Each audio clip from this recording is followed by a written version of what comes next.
Fala galera, estamos aqui, ó, o pessoal já chegou antes de mim hoje aqui, rapaziada fiel, Irineu, Rose Camilo, Otto Winkler, Luciane Kolatiek, Juli, Moisés Biadi, Diego Mais, rapaziada firme. Ó, tá lá no Telegram, eu postei agora no canal do Telegram os slides de hoje, né? Então a nossa live número 10, a última live de direito administrativo desse desafio 10 lives de direito administrativo. Por favor, me digam aí no Facebook, no YouTube, se vocês conseguiram pegar o material lá no Telegram. Os slides estão lá no Telegram. Na verdade, hoje, nessa última live, em que eu trago temas, não vou chamar de especiais ou delicados, mas temas mais sensíveis, eu trouxe alguns dispositivos da Constituição Federal que tratam do regime jurídico dos servidores públicos, né? Os servidores que estão regidos na Constituição Federal lá. Então, o capítulo 37 a 41, que trata da administração pública, ele fala muito de como as regras da Constituição se aplicam àqueles que são agentes públicos, servidores, mas também tem algumas regras para empregados públicos, como nós vimos em algumas lives anteriores, as espécies de agente público, né? Os servidores, os empregados, e isso vai fazer toda a diferença. Ó, presta atenção porque eu vou falar que hoje é delicado, hein? Muita gente já estudou esse capítulo da Constituição Federal e nunca viu isso aqui que eu falei, hein? Quero que vocês me digam aqui nos comentários, mandem nos comentários, quando for uma novidade para você. Ó, eu nunca vi dessa forma, eu nunca pensei nisso, né? Dá o braço a torcer aqui, ajuda o CA, vamos ver. Botei aqui para vocês, o estúdio colocou aqui para vocês o link do Telegram, quem não viu no Telegram, muito bom.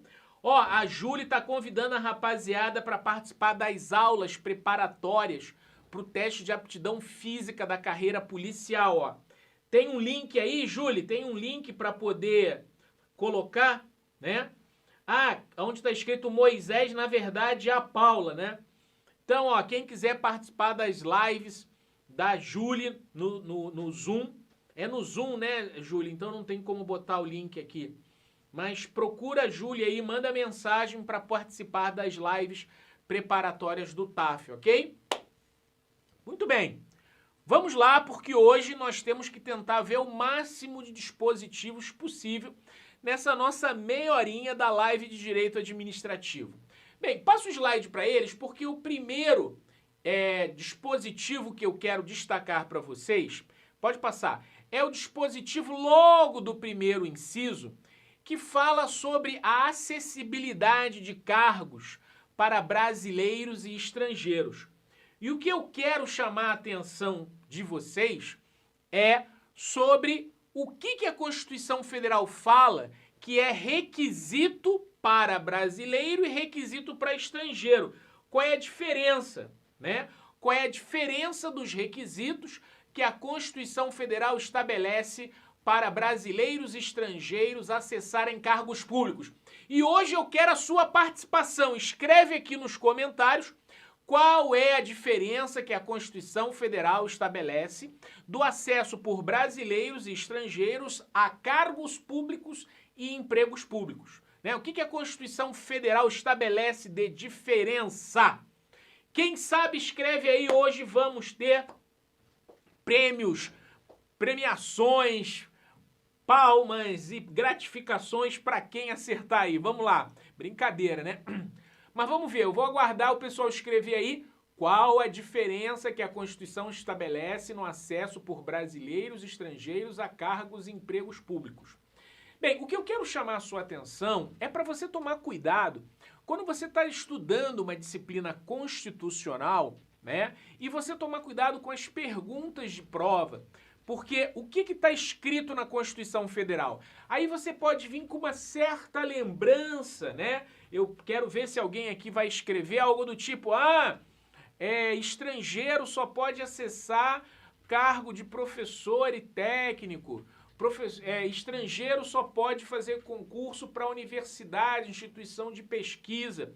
E isso está errado. Passa o slide para a gente ver o texto constitucional, para você ver que a Constituição Federal fala apenas que os cargos, empregos e funções são acessíveis aos brasileiros que preenchem o requisito da lei. E também são acessíveis aos estrangeiros que preenchem os requisitos da lei. Então, senhoras e senhores, a pergunta foi: quais os requisitos diferentes que a Constituição Federal estabelece? E a resposta é: a Constituição Federal diz que tanto brasileiros quanto estrangeiros podem acessar cargos públicos, fazer concurso para cargos públicos. Mas ele diz que a lei, e aí a lei da União vai estabelecer as regras para a União. Por isso que é importante você entender que não é um comando constitucional igual para os 3 esferas de poder.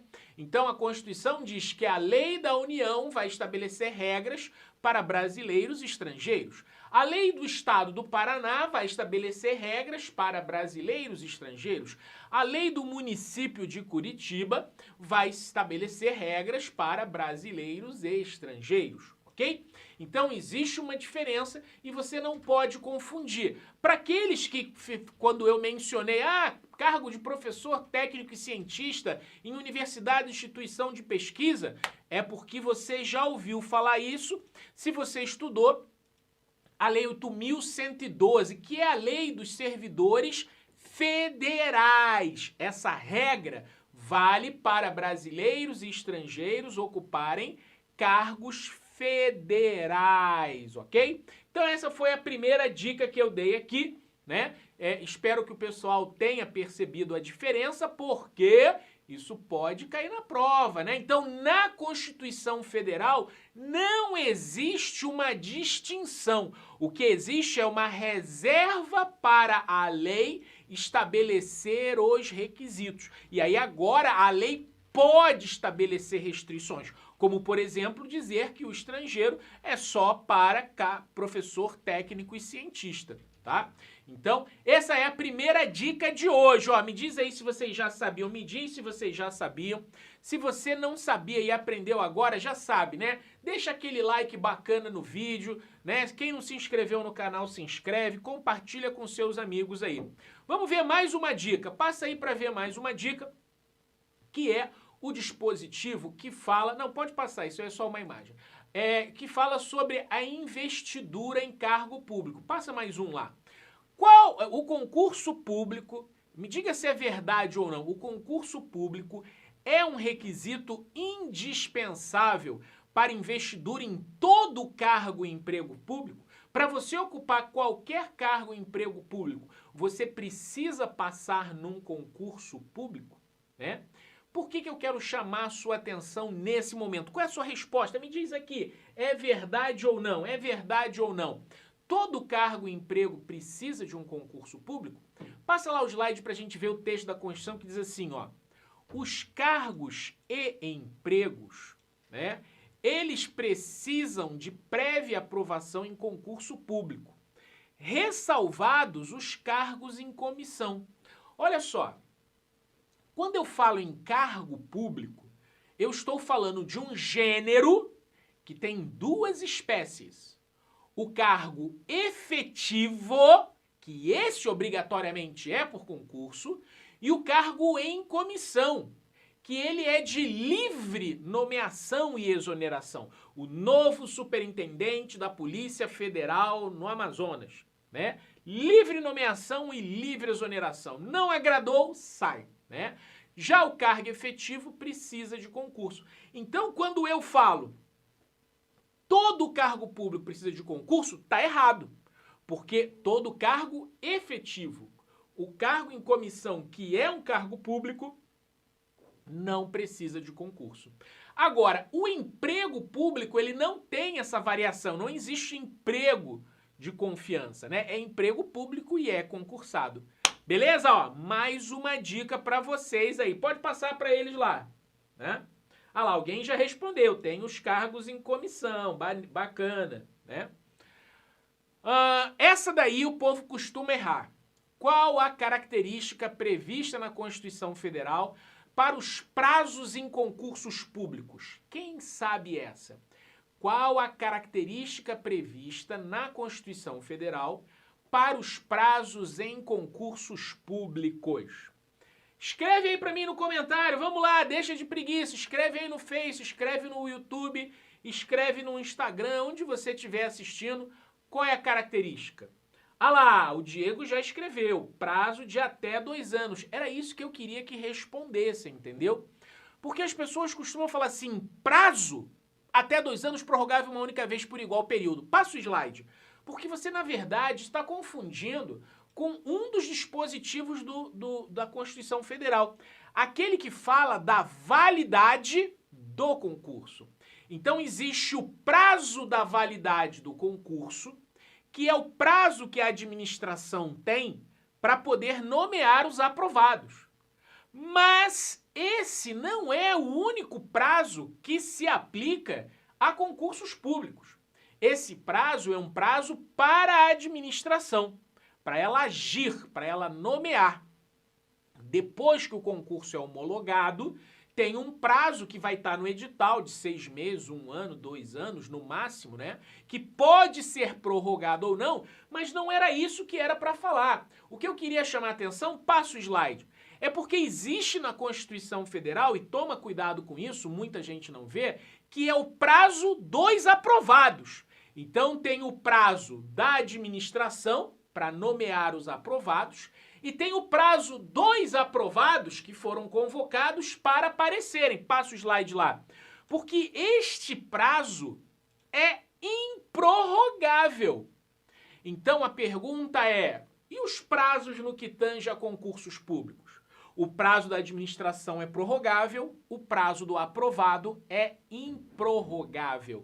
Esse, na verdade, é o prazo que o aprovado tem quando ele é nomeado para ele ir lá tomar posse, dizer que ele quer.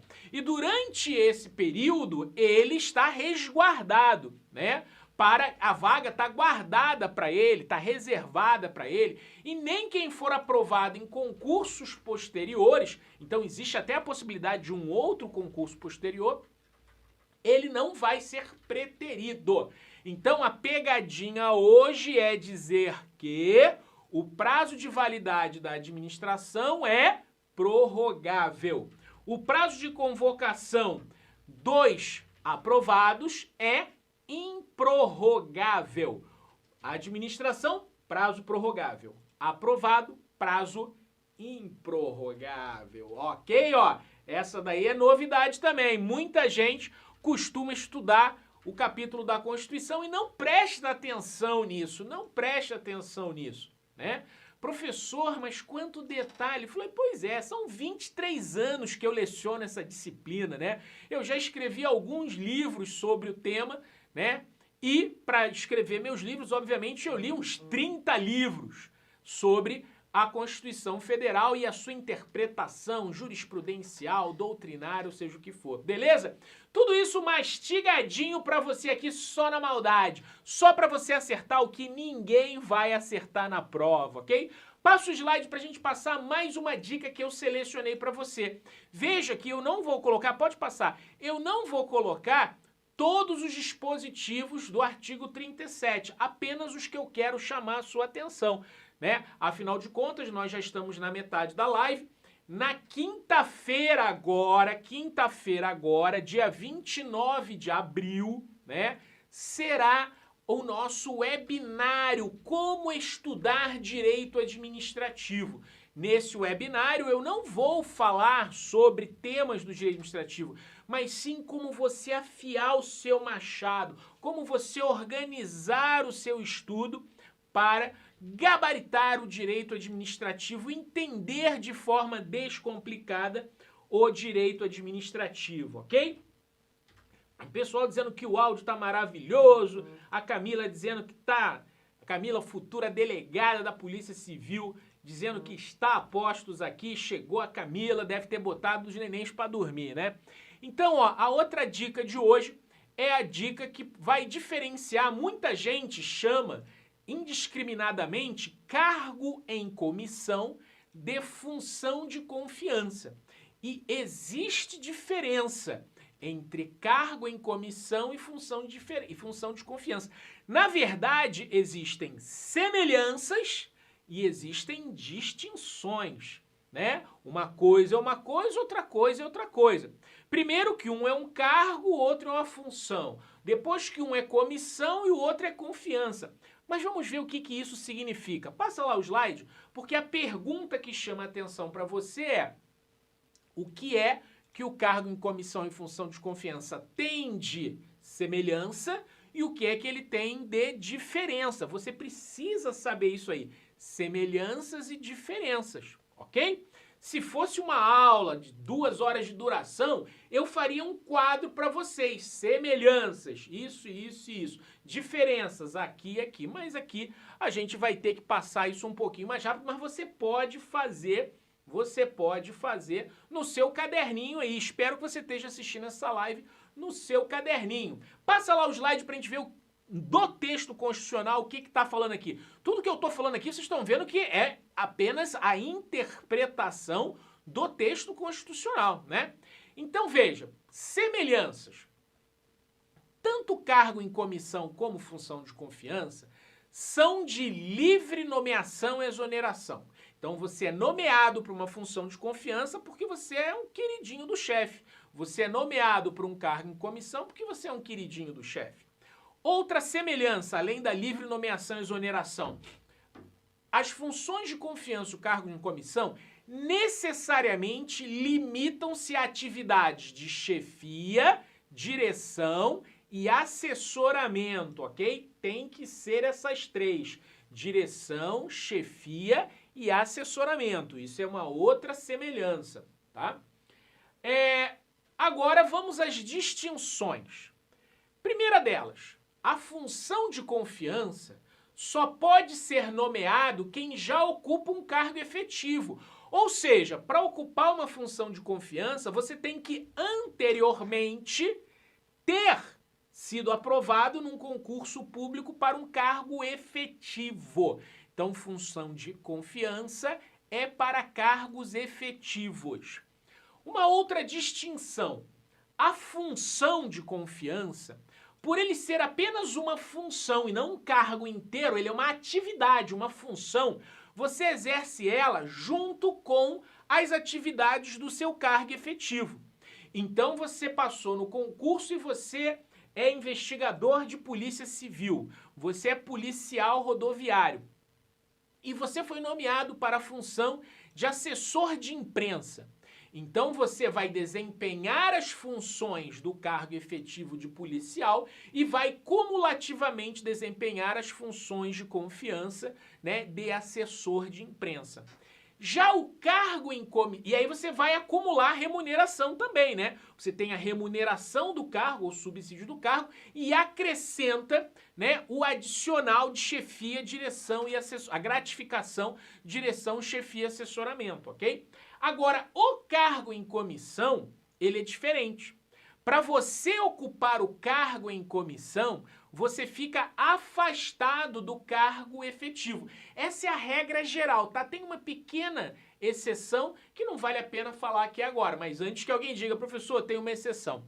Mas em regra, você se afasta do cargo, você ocupa o cargo em comissão e recebe a gratificação, em regra, do cargo em comissão, ok? Então, para um servidor que ocupa um cargo em comissão e um servidor que ocupa uma função de confiança, remuneratoriamente é diferença. Uma outra diferença também é que o cargo em comissão, ele pode ser ocupado tanto por alguém que já estava no cargo efetivo, como alguém que nunca trabalhou no serviço público. O cara não estudou, não fez concurso, não fez nada. Ele é só amigo do homem. É amigo do homem e é nomeado para o cargo em comissão, né? Só que a Constituição Federal diz que para tentar minimizar, né, toda essa malemolência, ele diz que um número mínimo de cargos em comissão devem ser reservados para os servidores de carreira, né? Então, os servidores de cargo efetivo de carreira tem que ter uma reserva de um número mínimo. parênteses, não cai na prova, minha manifestação aqui. Eu acho que todos os cargos em comissão, 100% deles, deveriam ser servidores de carreira. Né? Então, secretário da Receita Federal, obrigatoriamente tem que ser da Receita Federal. Diretor-geral do Banco Geral, do Banco Central, tem que ser do Banco Central. Né? Então, na Polícia Federal, tem que ser da Polícia Federal. Ultimamente, até em alguns desses órgãos, como eu falei, tem seguido isso. Né? Mas a ideia é que seja uma obrigação constitucional. Né? Mesma coisa na Petrobras, né? Você vê lá na Petrobras aquela rapaziada, muita rapaziada aí que não é. Né? Então, isso é uma outra distinção. Beleza? Pronto, falei para vocês de semelhanças e distinções de cargo em comissão e função de confiança. Quero relembrar vocês aí primeiro, revisão de véspera da Polícia Rodoviária Federal. Né? Tem um link aí para vocês, eu vou botar no comentário. E ó, mesmo que você não vá prestar o concurso da Polícia Rodoviária, vale muito a pena você participar. Por quê?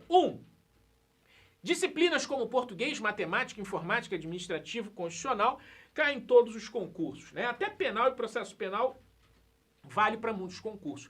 Mas como vocês já sabem, nós teremos muitos convidados especiais que vão falar sobre preparação, né, sobre organização de estudos. Teremos o desembargador federal William Douglas, que vai, autor do livro Como Passar em Provas em Concursos. Teremos o defensor Gerson Aragão, que vai falar sobre o seu método da aprovação. Teremos também o professor Felipe Lima, que vai falar sobre a imunidade emocional. Teremos também o Décio Terror, que vai falar sobre redação, né? Teremos muita gente que vai falar com vocês. Temos a Juliana Guerra também, né, do Piauí, que vai falar sobre preparação intensiva em pouco tempo, né? É muita gente que vai poder dar dicas especiais para você, ok? Bem, vamos seguir também, vai ter aí a revisão, já tá o link para vocês, tá?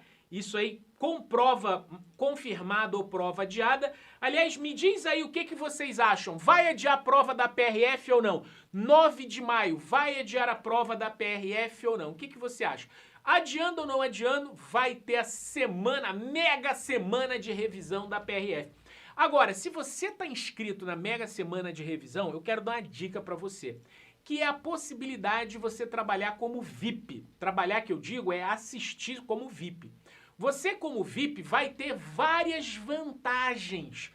Entre elas, acesso aos palestrantes, você vai ter a possibilidade de rever, né? Vai ter desconto em recurso da redação. Ó, vê lá na página de inscrição que vale muito a pena você ser VIP.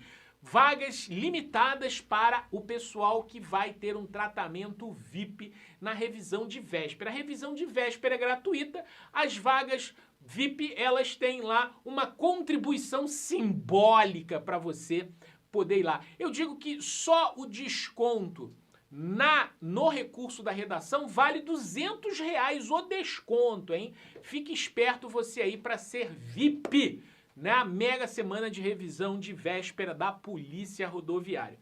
E espero que vocês já tenham se inscrito também no webinário Descomplicando Direito Administrativo, né? Eu também vou deixar o link aqui nos comentários para você poder se inscrever gratuitamente no webinário. É imperdível, né? Você vai ver dicas e macetes nunca antes revelados por ninguém, ok? Bem, vamos continuar aqui porque eu tenho mais algumas dicas para vocês. Passa o slide lá para eu falar agora sobre as dicas que estão relacionadas à forma como as vagas dos servidores públicos são reservadas para portadores de deficiência. E aí, sabe qual é a pergunta? Mostra para eles a pergunta qual é, me diz aí, eu quero ver quem vai acertar, qual é o percentual de vagas que a Constituição Federal reserva para os portadores de deficiência física. Escreve aí para mim, enquanto eu respondo a uma pergunta aqui da Paula, né? Paula, a revisão de véspera não ficará no YouTube. Ela estará apenas em reprise para quem está no VIP. É bom informar isso para todo mundo que se inscreveu na revisão de véspera, porque a semana de revisão, ela será gratuita. Ela será gratuita, mas ao vivo.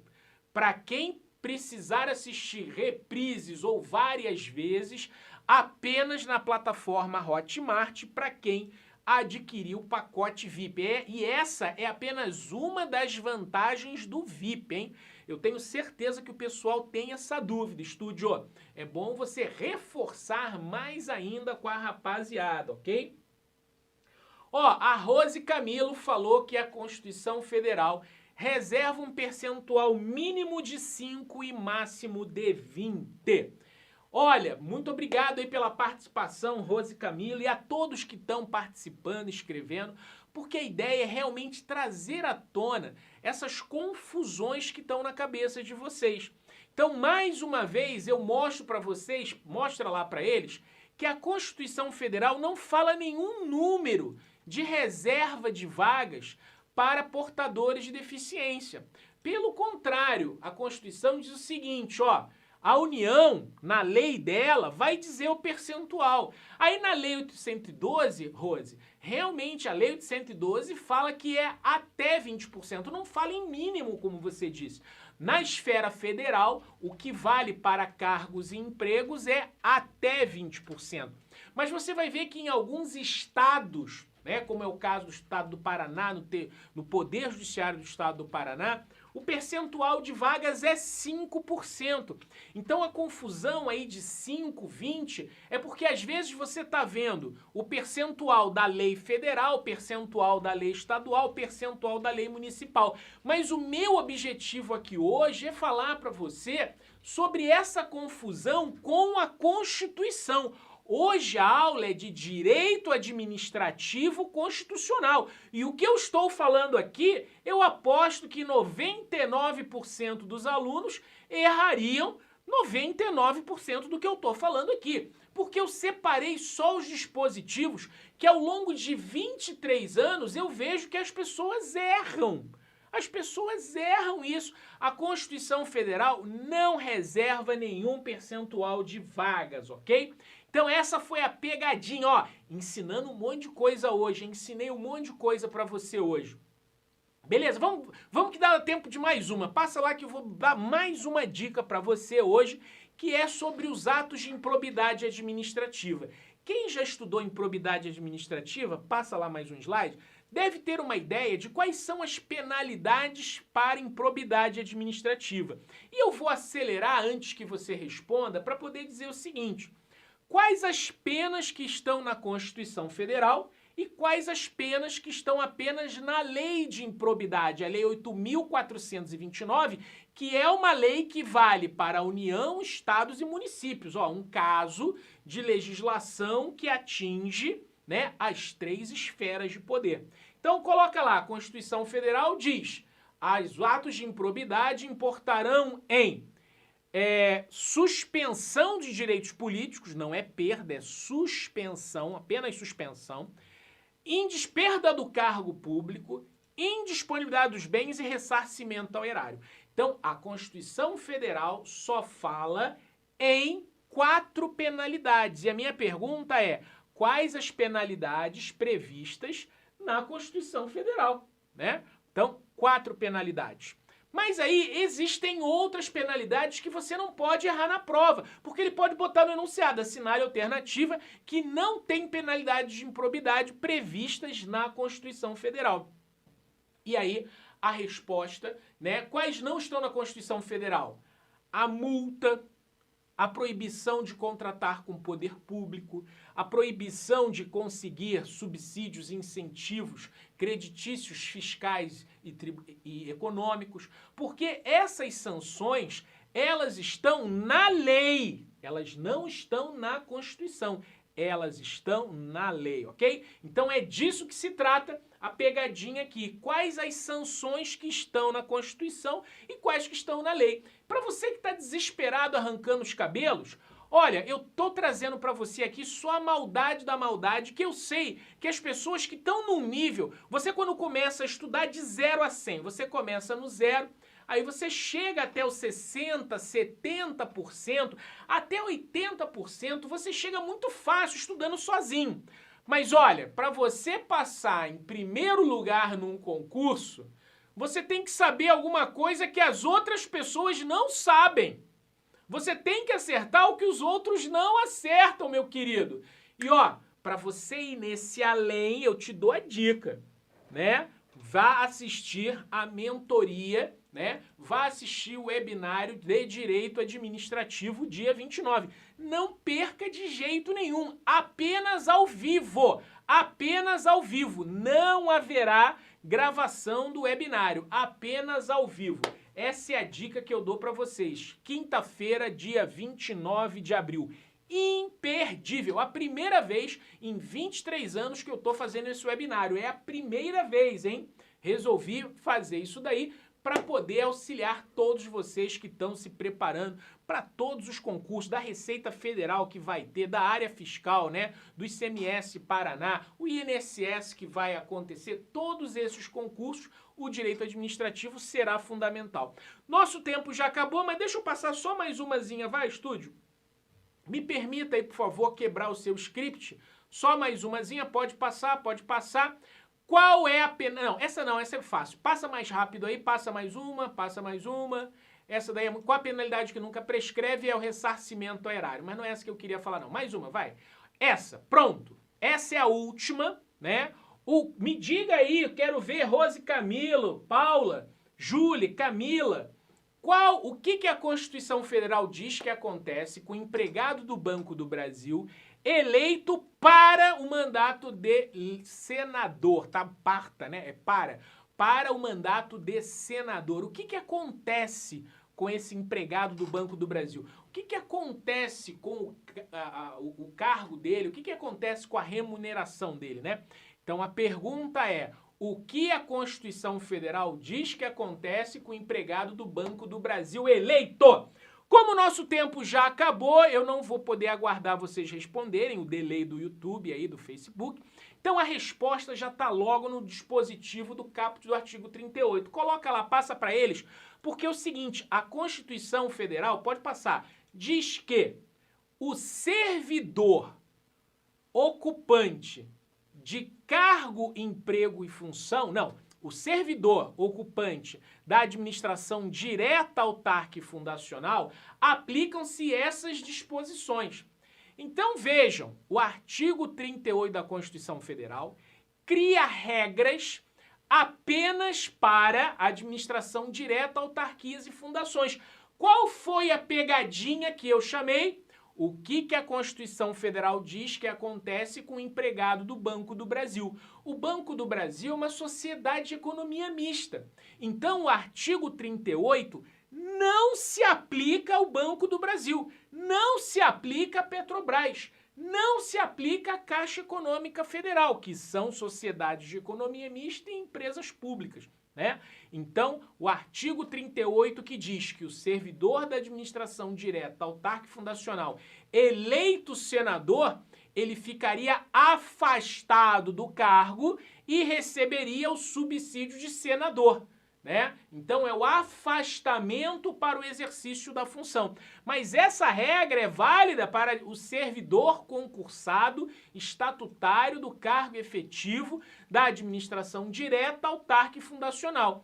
Esta regra do artigo 38 não se aplica a empresas públicas da economia mista. As empresas públicas da economia mista têm regras próprias que vão estar na consolidação das leis do trabalho, vão estar no Estatuto do Banco do Brasil, mas não estão na Constituição Federal. E a pegadinha de prova, aquilo que faz alguém ser aprovado em primeiro lugar, é saber este diferencial. Volto a dizer, não se desespere, porque você está começando a estudar, está aprendendo, você só leu umas 10 vezes isso daí. Quando você tiver lido umas 30 vezes, né, você vai conseguir dominar esses detalhes, essas picuinhas, essas cascas de banana, que só alguém com muita experiência para ensinar para você, né? Então, ó, para tocar terror lá nos teus amigos que estão estudando, você vai lá e prepara sobre esses temas aí. Ok? Bem, infelizmente temos que acabar. Muito obrigado a todos vocês que acompanharam aí essas 10 lives, né? O objetivo delas é poder estabelecer um outro projeto adiante, né? Nós vamos trabalhar a possibilidade de fazer lives de forma regular, lives falando sobre mentoria, lives falando sobre direito administrativo, lives falando sobre entrevistas com professores, vai ser bem bacana. Vamos mostrar isso daí, é um novo projeto e esse foi o nosso piloto, o desafio 10 lives de direito administrativo que antecipou o nosso webinário dia 29 de abril e que é o piloto para o nosso canal regular para falar com você que tem interesse em ser aprovado, em conseguir um cargo no serviço público, ok? Quero deixar um grande abraço para vocês aí. Obrigado aí, Júlio, pela força de estar sempre aí. Obrigado, Otto, também. Otto tá firme. Ó, eu posso falar com certeza, eu sei que a Júlia está muito bem preparada, o Otto está muito bem preparado. Tem muita gente aqui que está muito bem preparado. Um grande abraço para todos vocês. Espero que vocês tenham aproveitado aí essas dicas. Eu selecionei dicas especiais para essas 10 lives. No webinar eu vou falar sobre preparação, né? E depois nós podemos conversar sobre, né, um trabalho de mentoria em direito administrativo. Beleza, então? Quero deixar um grande abraço para todos vocês aí e nos encontramos adiante nos eventos futuros. Um abraço! Quero deixar um grande abraço para todos vocês aí e nos encontramos adiante nos eventos futuros. Um abraço!